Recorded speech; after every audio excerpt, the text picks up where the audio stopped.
तीर्थंकर बालक का भी सुमेरु पर्वत का वर्णन पढ़ें चाहे आप, और चाहे आप अकृत्रिम चैत्यालयों का देखें। सौधर्म इंद्र ऐरावत हाथी पर जब तीर्थंकर बालक को लेने आता है ना, तब सौधर्म इंद्र गोद में लेकर के बालक को बैठता है, ईशान इंद्र छत्र लगाता है, सानत कुमार इंद्र और महेंद्र इंद्र दोनों तरफ खड़े होकर के भगवान उस तीर्थंकर बालक के ऊपर चवर ढुराते हैं। लेकिन जब तीर्थंकर बालक को सुमेरु पर्वत पर लेकर के जाते हैं तो आसन पर विराजमान करते हैं, फिर एक तरफ सौधर्म इंद्र और एक तरफ ईशान इंद्र खड़े होकर के भगवान का अभिषेक करता है।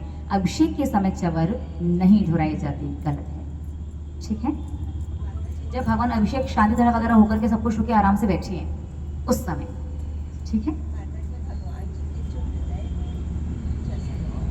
श्रीवत्स का चिन्ह, भगवान की प्रतिमा में आपको जो मध्य में हृदय स्थल पर श्रीवत्स का जो चिन्ह दिखाई देता है, मुख्यतया वो भगवान के अनंत चतुष्टय का प्रतीक होता है। आप ध्यान दीजिएगा, उसमें या तो 4 पाखुड़ी होंगी या फिर 8, या तो 4 ब्लॉक होंगे या फिर 8 होंगे। 8 इसलिए बनते हैं कि भगवान मुख्यतः 8 कर्म हैं, 8 कर्मों को नष्ट करके आप 8 विशेष सिद्धों के गुण से मंडित होंगे, और मुख्यतः बनते 4 ही हैं। 8 कोई बना देता वो अलग बात है, बाकी उसमें कितने कॉलम होने चाहिए? 4। कितनी पाखुड़ी होनी चाहिए? 4। वो इस बात का प्रतीक है कि आपने 4 घातीय कर्म को नष्ट करके आप 4 अनंत चतुष्टय के स्वामी हैं। मुख्यतया वो 4 अनंत चतुष्टय का प्रतीक है श्रीवत्स का चिन्ह। बाकी एक दूसरा ये भी मिलता है कि भगवान जो होते हैं उनके शरीर में जन्म से 1008 शुभ लक्षण होते हैं, जिसमें 900 व्यंजन और 108 शुभ लक्षण हैं। तो श्रीवत्स का चिन्ह भी शुभ लक्षण में एक लक्षण है। श्रीवत्स, व आधार का और स, श्रीवत्स का चिन्ह, ठीक है। जैसे अपन पूजा के समय गोला चढ़ाते हैं तो उसको पूजा के समय गोला चढ़ाते हैं तो छील के चढ़ा सकते हैं, मतलब छिला हुआ कि मतलब बिना छिला हुआ? रूप से। और उस पर जो स्वास्तिक बना सकते हैं। गोले वगैरह पर, द्रव्य पर स्वास्तिक वगैरह बनाने की आवश्यकता नहीं होती, तो रूढ़ी बना दी। तो लोगों को लगता है कि कहीं ना कहीं से थोड़ा एक्स्ट्रा मिल रहा है तो मिल जाना चाहिए। आप निश्चित मान करके चलिए, गोले वगैरह पर आप स्वास्तिक वगैरह बना भी देते हैं ना, तो उससे पुण्य में कोई विशेषता नहीं आती, ना ही एक्स्ट्रा पुण्य मिलता है। गोला छील करके इसलिए चढ़ाने लगे हैं कि माली लोग जो होते हैं, मंदिर के सेवक होते हैं ना, वो अगर आप साबुत बिना छिला ऐसे ही गोला मंदिर में लाके चढ़ा देती हो, तो वैसा की वैसा मार्केट में ले जाकर के बेच देते हैं, और लौट के घूम फिर के वही वापस आपके पास आता रहता है। और एक बार हमें छील दिया या केसर वगैरह लगा दी या स्वास्तिक वगैरह बना दिया, तो अब लौट करके वो दोबारा आपके पास नहीं आएगा। तो इस उद्देश्य के साथ हमारे बड़े बुजुर्ग पूर्वज लोगों ने गोला छील करके या छेद करके या स्वास्तिक वगैरह बना करके चढ़वाना शुरू कर दिया था। बाकी आप चाहे छील करके चढ़ाएं, चाहे बिना छिला, चाहे स्वास्तिक बनाएं, चाहे नहीं बनाएं, सब में बराबर एक सा ही पुण्य मिलेगा, ठीक है। और बाद में एक और चीज आई थी कि लोगों ने भगवान के मोक्ष कल्याणक में निर्वाण लाडू की जगह गोला चढ़ाना शुरू कर दिया। तो मोक्ष जो है वो 8 कर्मों से रहित अवस्था है, शुद्ध अवस्था, बिल्कुल श्वेत धवल। तो लाडू सफेद होना चाहिए, तो लोगों ने कहा लाडू तो बनाना ना पड़े, गोला को सफेद कर लो। बिल्कुल बढ़िया, रास्ते में रास्ता खोजते जाए तो मिल ना जाए। तो इस तरह से लाडू कौन बनाए, कौन मेहनत करे, तो गोले को ब्लैक उसका अलग करके व्हाइट करके लाडू का प्रतीक मान करके फिर निर्वाण कल्याणक में चढ़ाना शुरू कर दिया। इसलिए भी गोले को छील करके चढ़ाने की परंपरा शुरू हुई थी, बाकी आवश्यक नहीं है।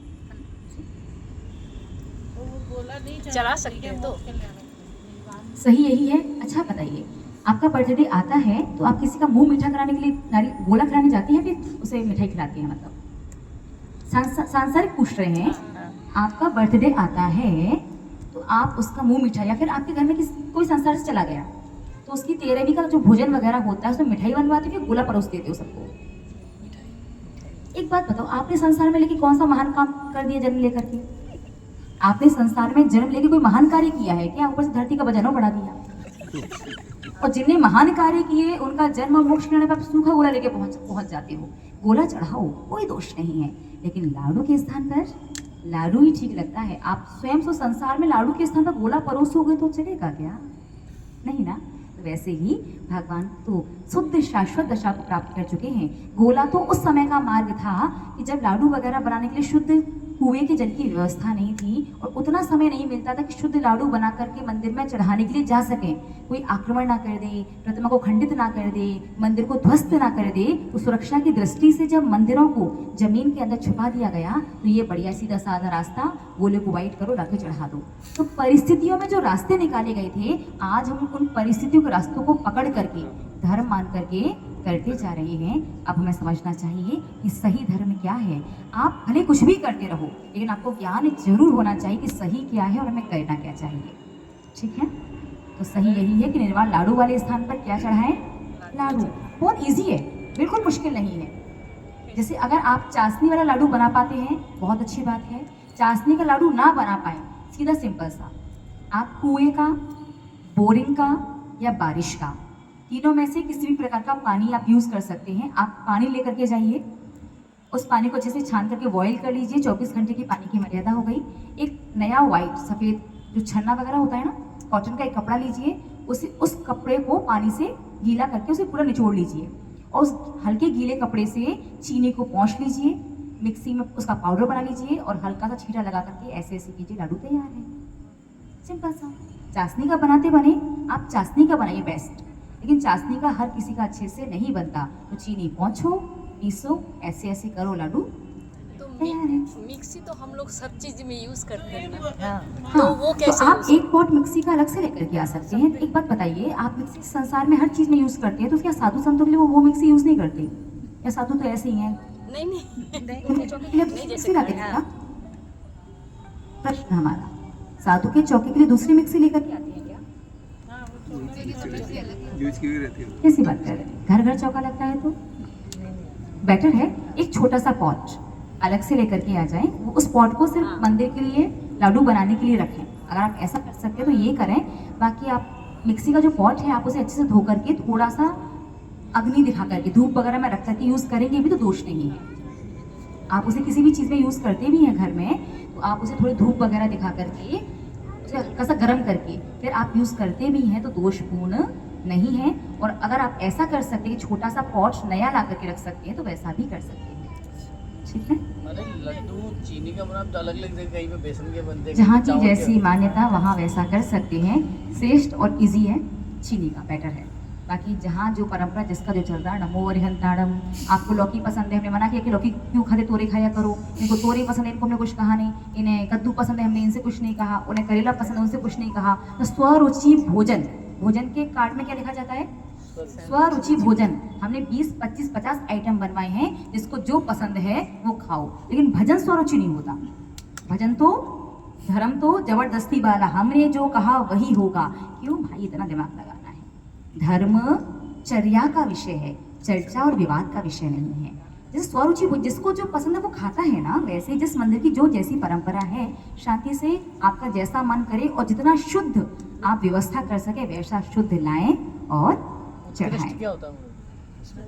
जिस समय आपके पास जो उपलब्ध है शुद्ध, वही उत्कृष्ट है। जैसे हमारे गांव में मंदिर में चावल का लड्डू बनता है। चावल का हाँ, लड्डू, चावल को पीस कर पहले धो के सुखाते हैं, सिर्फ चावल, चीनी का इसमें? चीनी मिलाते हैं ना, ठीक है, ठीक है, चावल का चीनी और घी में फिर उसको सेक करके और ठीक है। फिर वो लड्डू बनाते हैं। दिक्कत क्या है इसमें? वाइट और है, बगल के गांव में जैसे हिंगोनिया, वहाँ पे बेसन के बूंदी का लड्डू बनता कोई है। बात नहीं, सब खाएंगे।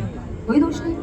जिसकी जहाँ किसी परंपरा शुद्ध होना चाहिए, चलता है। मर्यादित हो, शुद्ध हो। मतलब जो भगवान को जो चढ़ाने के जो बर्तन में जो निर्माण लड्डू जो होता है वो तो शुद्ध बनता करके, मतलब शुद्धता के साथ। जो पर जो बाकी की जो श्रावकों का बनता है वो तो हलवाई से बन करके आते हैं सारे के। उससे बेटर आप चीनी का मिक्सी में पीस के ले जाएं।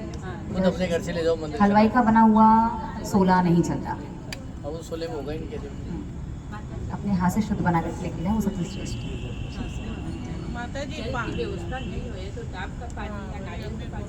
हाँ, वैसे कुआं, बोरिंग या फिर बारिश पॉसिबल है। अगर नहीं होता तो आप बिल्कुल डाब वगैरह का पानी यूज़ कर सकते हैं, लेकिन डाब का पानी निकाल करके 48 मिनट के अंदर यूज़ कर लेना है आपको, कह सकते हैं। लेकिन चीनी नहीं धो देना उस पानी से, तो वो बनेगा नहीं। कपड़ा निचोड़ करके फिर ऐसे ऐसे उसको, कपड़े को पूरा निचोड़ा पानी में, फिर ऐसे ऐसे करके क्या करते हैं? झाड़ दें, फटकाना, झाड़, मतलब एक बार ऐसा करना ताकि ज़्यादा गीला ना रहे। फिर उससे चीनी को पहुँचना है अच्छे से। फिर चावल की परिस्थिति इस प्रकार से, चावल धोकर के ही चढ़ाना चाहिए। लेकिन आप कहीं यात्रा वगैरह करने जा रही हैं, तो अगर वहाँ धुला हुआ चावल संभव नहीं है तो आप ऐसा कर सकते हैं, अच्छे से हाँ गीले कपड़े से चावल पॉश करके सुखा करके कंटेनर में भर के रखिए 2 4 6 8 दिन। जब तक चावल में स्मेल नहीं आती, उसमें फफूंदी वगैरह नहीं लगती है, तब तक आप उस चावल को मंदिर में चढ़ा सकते हैं। जैसे 100 दिन के लिए तीर्थ करने के हाँ बिल्कुल कर सकते हैं। अगर चावल में से स्मेल ना आए, चावल खराब ना हो तो हाँ कर सकते हैं। अरे जब पाप कर्म का उदय और गुरु का सानिध्य भी नहीं मिल रहा, मतलब खूब प्रयास करने के बाद में भी गुरु के दर्शन भी नहीं हो पा रहे हो, समस्या का समाधान नहीं, ऐसी परिस्थिति में क्या करना चाहिए? ये 2 चीज़ें, पाप कर्म का उदय तो है ही, साथ में आपकी श्रद्धा की परीक्षा विशेष है। जब परिस्थितियाँ सामान्य होती हैं, जब गुरु के पास जाना आसान होता है परिस्थितियों में, तो सबकी श्रद्धा बहुत दृढ़ होती है गुरु पर। लेकिन जब विपरीत परिस्थिति हो और गुरु के पास जाना भी संभव ना हो, उस समय आपकी सबसे बड़ी परीक्षा है गुरु के ऊपर विश्वास। और उस समय आप भटक गए तो गुरु पर विश्वास पक्का नहीं है, और उस समय अगर निखर गए, उस परिस्थिति से बाहर निकल करके आ गए, तो बिल्कुल 16% सोना बन के खरा चमकोगे, गारंटी होती है। तो निश्चित रूप से अपनी श्रद्धा की परीक्षा में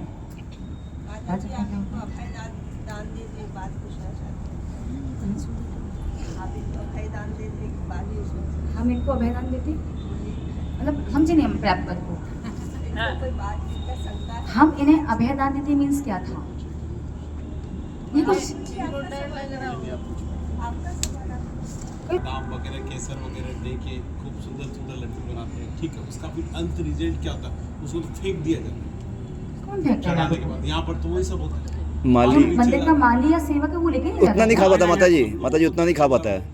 माली या सेवक है वो लेके जाए, ठीक है। अगर आप क्या करें इतने सारे लड्डू? अगर आप देखते बहुत है तो आप गौशाला वगैरह में जाइए ना, कितने पशु पक्षी कितने हैं, उनके लिए कोई मिठाई वगैरह कुछ भी बनवा दीजिए, बहुत कुछ संभल है भाई। यहाँ तो नहीं जाया जाता है, यहाँ उसको फेंक दिया जाता है। यहाँ देखा फेंकते नहीं है, माली को देते हैं, मालिक जो करता है। माली फेंक देता है तो आप उसे गौशाला पहुंचवाइए ना, व्यवस्था बनाइए।